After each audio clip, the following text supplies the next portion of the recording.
नमस्कार। आज थोड़ा सा राजनीति से हटकर अपने देश की संस्कृति, कल्चर, भाषा के बारे में बात करने का मेरा मन है और मुझे इस वीडियो बनाने के लिए प्रेरित किया गृह मंत्री अमित शाह के एक बयान ने। अमित शाह एक पुस्तक विमोचन के कार्यक्रम में बोल रहे थे। पूर्व आईएएस अधिकारी हैं आशुतोष अग्निहोत्री। उन्होंने एक किताब लिखी है, मैं बूंद स्वयं खुद सागर हूं। इस किताब का विमोचन समारोह दिल्ली में हुआ, जिसमें केंद्रीय गृह मंत्री अमित शाह मुख्य अतिथि थे। अग्निहोत्री साहब जो है कानपुर के रहने वाले हैं। अंग्रेजी साहित्य में उन्होंने एमए किया, लेकिन किताब उन्होंने हिंदी में लिखी। लंदन में भी पढ़े लिखे हैं, काफ़ी पढ़े लिखे हैं और अब इस समय आईएएस नहीं है। समय से पहले रिटायरमेंट उन्होंने ले लिया और ये किताब उन्होंने लिखी है। इसके विमोचन समारोह में अमित शाह ने हिंदी के बारे में कुछ बहुत अच्छी अच्छी बातें कही। वैसे तो अमित शाह और नरेंद्र मोदी, इन दो लोगों को मैं हिंदी भाषा का ब्रांड एम्बेसडर मानता हूं। इन दो शीर्ष नेताओं ने हिंदी को जिस तरीके से प्रचारित किया है और जिस तरीके से हिंदी का प्रयोग इन्होंने किया है, उसका कोई जवाब नहीं है। इससे पहले मैं श्रेय देता था अमिताभ बच्चन को, जिन्होंने हिंदी भाषा को घर घर में पहुंचाया। इसमें कोई शक नहीं है।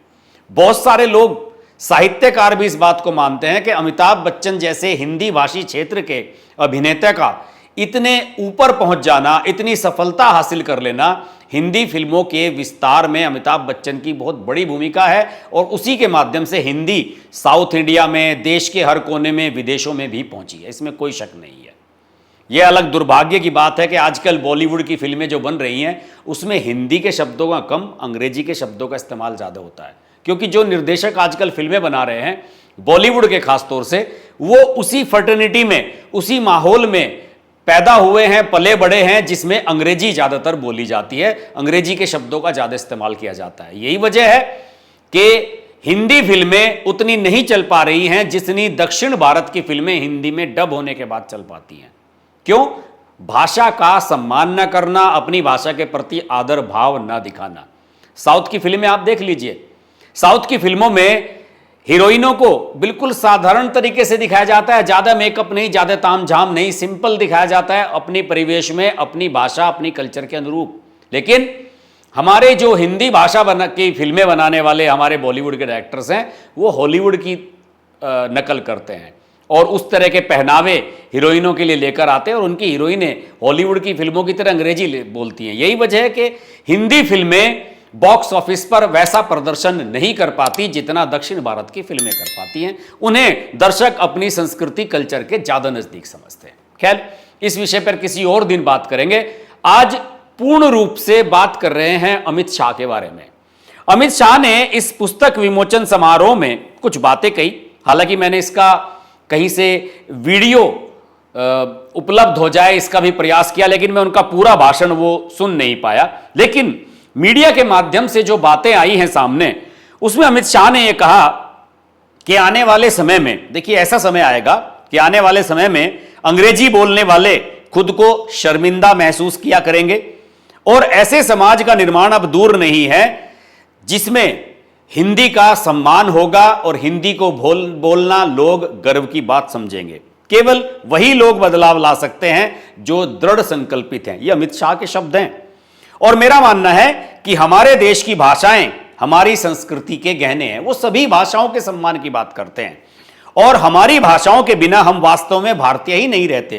बिल्कुल एकदम सही बात कही है, एकदम उचित बात उन्होंने कही है। और एक संपूर्ण भारत की कल्पना अधूरी विदेशी भाषाओं के माध्यम से नहीं की जा सकती है। तो उन्होंने ये कहा कि हम विदेशी भाषाओं का इस्तेमाल क्यों करें। देखिए, संविधान की अगर मैं बात करूं तो संविधान के अनुच्छेद 343, 345 और 351 में देवनागरी, हिंदी भाषा की जो लिपि है देवनागरी लिपि, उसको संघ की यानी कि यूनियन की, भारतीय यूनियन की आधिकारिक भाषा माना गया। ये संविधान में है। और जब 1950 में संविधान लागू हुआ तो उस समय यह रखा गया था कि भाई आजादी के बाद का जो 15 साल का पीरियड है, 15 साल की जो अवधि है, उसे एक संक्रमण का दौर, एक ट्रांजिशन फेज हम मान लेते हैं। तो इसलिए अंग्रेजी का इस्तेमाल भी होता रहेगा, क्योंकि ज्यादातर अधिकारी अंग्रेजी ब्रिटिश काल में उस समय नियुक्त हुए थे और वो अभी तक काम कर रहे थे, तो उसमें कोई दिक्कत नहीं थी कि धीरे धीरे इसको हम हिंदी पर और देवनागरी पर ले आएंगे। लेकिन ऐसा हुआ नहीं। क्यों? आजादी के बाद यहां पर सरकारें किसकी रही? कांग्रेस की सरकारें रही। 17 साल तक तो नेहरू जी प्रधानमंत्री रहे, फिर उसके बाद इंदिरा गांधी का दौर शुरू हो गया। तो आप ये समझ लीजिए कि अगर मैं बात करूं अटल बिहारी वाजपेयी की सरकार बनने तक, तो बीच में छिटपुट अगर 1-2 साल के लिए दूसरी सरकारों को छोड़ दिया जाए, अमूमन पूर्ण रूप से कांग्रेस का शासन रहा। कांग्रेस ने कभी भी हिंदी भाषा को आगे बढ़ाने का प्रयास नहीं किया।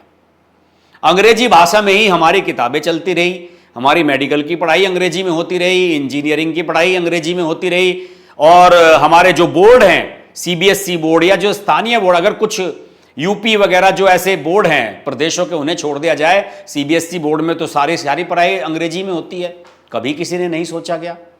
हालांकि अभी जो सरकार ने नेशनल एजुकेशन पॉलिसी बनाई है नई 2020 में, उसमें त्रिभाषा का सिद्धांत रखा गया है।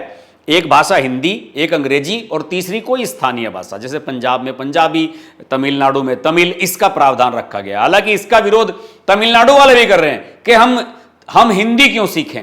अरे भाई, हमारी राष्ट्रभाषा है, सबसे पुरानी भाषा है, और सारी भाषाएं संस्कृत से निकली हैं, इसमें कोई शक नहीं है, तमिल भी, सब लोग। लेकिन हिंदी भाषा को आज भी पूरा देश समझ लेता है, और इसी सरकार ने पूर्वोत्तर के, नॉर्थ ईस्ट के जो राज्य हैं, लगभग 22,000 हिंदी शिक्षकों की नियुक्ति की है कि हिंदी का प्रचार हो, प्रसार हो, और उसकी सर्व स्वीकार्यता है, इसमें कोई बात नहीं है। जब आप हिंदी फिल्म देख सकते हैं तो हिंदी को पढ़ने में क्या दिक्कत है? तो ये सारी जो बातें हैं अमित शाह ने जो कही हैं, अमित शाह का जो संदेश था इसमें मुझे बहुत पसंद आया। उन्होंने भाषाई आत्मसम्मान की जो कठिन लड़ाई है उसमें भारतीय समाज की जीत पर दृढ़ विश्वास व्यक्त किया कि भाई कितनी भी कठिन लड़ाई हो, लेकिन अंत में हमारा समाज जीतेगा। उनकी परिकल्पना, जहां भारत एक बार फिर अपनी भाषाओं में अपने देश को चलाएगा, सोचेगा, रिसर्च करेगा, शोध करेगा और दुनिया का नेतृत्व करेगा, यह उनकी एक परिकल्पना है। इसमें कोई गलत नहीं है। अगर हम अपनी भाषा, अपनी मातृभाषा का सम्मान नहीं करते हैं तो हम किसी भाषा का सम्मान नहीं कर सकते। अमित शाह ने इसे प्रधानमंत्री नरेंद्र मोदी का जो पंच प्रण है, 5 प्रतिज्ञाएं हैं उनकी, उससे जोड़ा, और उन्होंने यह भी कहा कि 2047 के लिए जो पंच प्रण प्रधानमंत्री मोदी का है उसमें हिंदी भाषा को आगे बढ़ाना भी एक महत्वपूर्ण बात है। देखिए, वो हमेशा हिंदी के प्रबल समर्थक रहे हैं। अमित शाह की अगर मैं बात करूं, संसद में जब वो बोलते हैं तो अद्भुत बोलते हैं, बहुत ही शानदार उनकी स्पीच होती है, और अमित शाह का जो भाषण होता है उसे सुनने के लिए लोग एकदम से व्याकुल रहते हैं कि साहब हमें अमित शाह का भाषण जरूर सुनना है। हिंदी को लेकर किसी औपचारिक घोषणा में वो नहीं पड़े, केंद्रीय गृह मंत्री हैं, अगर वो कोई औपचारिक घोषणा चाहें तो वो भी कर सकते हैं, लेकिन उन्होंने एक किताब के विमोचन का जो समारोह है उसका प्रयोग किया हिंदी भाषा के बारे में अपना मत रखने के लिए। देखिए, सरकार हिंदी को बढ़ावा देना चाहती है, इसमें कोई शक नहीं है, चुनौती है। अमित शाह का जो संदेश था वो ये था कि हिंदी को अंग्रेजी का विकल्प समझें आप, किसी स्थानीय भाषा का नहीं। वो इसी बात को ही कह रहे हैं।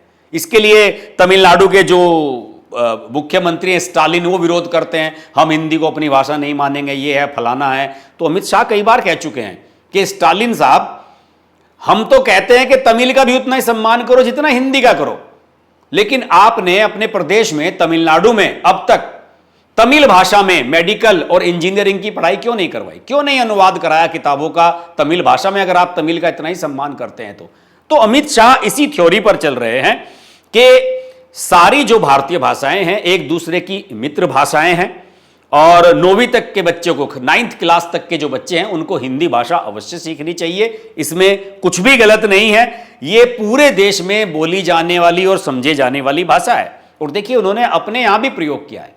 गृह मंत्रालय में जो राजभाषा वाला विभाग है उनका, उसमें भारतीय भाषा अनुभाग की उन्होंने स्थापना की है, और पूरे प्रशासन को विदेशी भाषा, अंग्रेजी भाषा से मुक्त कराने की प्रक्रिया को उन्होंने बहुत तेजी से शुरू किया है। उन्होंने अभी पार्लियामेंट में अपनी एक जो भाषण दिया था, मुझे याद नहीं है कि वो किस अवसर पर दिया था, लेकिन अभी हाल ही में पिछले जो 2-3 भाषण हैं उनमें से किसी एक भाषण में उन्होंने साफ तौर पर यह कहा था कि दिसंबर 2025 तक मैं आज संसद में खड़ा होकर ये कहता हूं कि दिसंबर 2025 तक मैं सारे मुख्यमंत्रियों, सांसदों, विधायकों और उन राज्यों के जो लोग हैं उनके साथ पत्राचार उन्हीं की भाषा में करूंगा। अगर तमिलनाडु का कोई सांसद मुझे चिट्ठी लिखेगा तो मैं उसे तमिल में ही जवाब दूंगा, गुजरात का कोई लिखेगा तो गुजराती में, महाराष्ट्र का लिखेगा तो मराठी में। इससे बड़ी बात और क्या हो सकती है कि अमित शाह सीधा यह कह रहे हैं कि हम हिंदी के साथ साथ सभी भाषाओं को साथ लेकर चलना चाहते हैं, क्योंकि ये ऑर्नामेंट्स हैं, ये गहने हैं, आभूषण हैं हमारे देश की कल्चर के। और इसे अगर हम हिंदी को कहीं पर बढ़ावा दे रहे हैं तो इसका मतलब कतई नहीं लगाया जाना चाहिए कि हम कन्नड़ को, कर्नाटक की जो भाषा है, या मलयालम को, तमिलनाडु की तमिल को, इन सब को हम कहीं नीचा दिखाना चाहते हैं। ऐसी सोच उनकी बिल्कुल नहीं है। और उन्होंने साफ तौर पर यह संदेश देने की कोशिश इस कार्यक्रम में की कि हिंदी को गर्व से बोलिए, हिंदी को बोलने में झिझक मत रखिए और कहीं पर भी शर्मिंदगी का एहसास बिल्कुल मत करिए कि हमें कोई किसी प्रकार की हिंदी भाषा को बोलने में शर्मिंदगी होनी चाहिए। मैं अमित शाह को धन्यवाद देता हूं कि उन्होंने इस तरह की बात कही और उनका जो भाषण है वो पूर्ण रूप से इस बात से मुझे प्रेरित लगा कि उन्होंने जो भी अपनी बातें कही हैं उसमें उन्होंने पूर्ण रूप से एक मन की बात अपनी कहने की कोशिश की है कि साहब जो मेरे मन में चल रहा है मैं उसकी बात कह रहा हूं। मैं हिंदी भाषा का सम्मान करता हूं, दूसरी भाषाओं का अपमान बिल्कुल नहीं करता, और हिंदी को अंग्रेजी का विकल्प समझा जाए, किसी स्थानीय भाषा का नहीं। आज के वीडियो में इतना ही। वीडियो अच्छा लगे तो भाई लाइक कीजिए, शेयर कीजिए, चैनल को सब्सक्राइब कीजिए, नोटिफिकेशन का बेल आइकन प्रेस कीजिए। अगर आप हिंदी भाषा हैं, हिंदी भाषी हैं और इस वीडियो को आपको लगा कि ये अच्छी वीडियो है तो इसको प्लीज हाथ जोड़कर निवेदन है कि दूसरों को शेयर अवश्य करें। नमस्कार। अगर आपको हमारी वीडियो पसंद आई तो वीडियो को लाइक करें, चैनल को सब्सक्राइब करें और नोटिफिकेशंस के लिए बेल आइकन को प्रेस करें।